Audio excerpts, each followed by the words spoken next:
Cycle চালায় আমরা দীর্ঘস্থায়ীভাবে চলবো। মোটরসাইকেলগুলোতে 1000 বা 500 দেবে, গাড়িতে 2000 টাকা দেবে। অফিসে আসছি 8টার সময়, 9:30টার সময় এখানে লাইন ধরছি, এই এখন বাজে 1:30 প্রায়। এখনও বলতেছে 1-1.5 ঘন্টা দেরি হবে, প্রায় 4-5 ঘন্টা হয়ে গেল। এই হলো অবস্থা। তো একটা মানে নীতিমালা করা উচিত যে বাইকে মোটরসাইকেলগুলোতে 1000 বা 500 দেবে, গাড়িতে 2000 টাকা দেবে, দিলে সবাই যাতে পায়। রাইট, একটা সুষ্ঠু বন্টন করুক।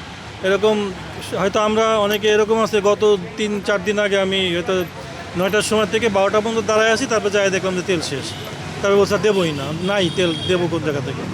তো এই যে সুষ্ঠু বন্টনের জন্যই তো গভর্নমেন্ট, তাই না? যে আমরা এক্সপেক্ট করছিলাম নতুন গভর্নমেন্ট আসবে এবং তারা একটা সুন্দরভাবে ডিস্ট্রিবিউশন করবে, বা তারা আগের থেকে লোড থাকবে যে এই তারিখে আমরা ডেলিভারি তেল দেবো, এই তারিখে দেবো না। তাহলে মানুষও সচেতন হইতো, তারা সেভাবে ইয়ে করবে। আমাদের তো প্রয়োজন, মানে আমার চাকরি করতেই হবে, আমাকে বাইক চালাইতেই হবে। তো সেই বন্টনগুলো যদি সুন্দরভাবে করতে পারতো তাহলে একটা সফলতা আসতো। এমনি ঈদ গেছে, মানুষের বাইরে, দেশের বাইরে, দেশের বাড়ি সব আছে, তারাও আসতে পারতেছে না। আজকে ফেসবুকে দেখতে পাচ্ছিলাম যে মানুষের কি হাহাকার তেলের জন্য। তো এই সংকটটা যদি কৃত্রিম না হয়, এখনও সময় আছে। গভর্নমেন্টের উচিত যে এগুলোকে যত দ্রুত সম্ভব, এই যারা অসৎভাবে তেল মজুত রাখতেছে বা এমনি তেল নিয়ে যাচ্ছে, সেগুলোর থেকে বিরত রাখা। তার জন্য গভর্নমেন্টের উচিত মানে ঠিক পথটা বেছে নেওয়া এবং জনগণকে সাহায্য করা।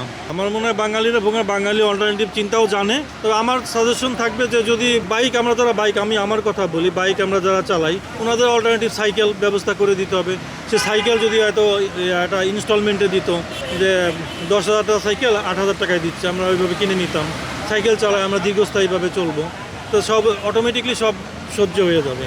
তো এরকমও মাথায় চিন্তা আনা উচিত গভর্নমেন্টের, অল্টারনেটিভ চিন্তা, যে মোটরসাইকেল না থাকলে বা গাড়ি না থাকলে আমরা বাসে একটা টাইমিং করে দেবে যে এই সময় অফিস থাকবে, এই সময় স্কুল থাকবে, এই সময় সাধারণ ব্যবসায়ীরা যাবে, মানে কন্টিনিউ থাকবে, যে সবাই চলতে পারবে, বাট অল্পর মধ্যে দিয়ে।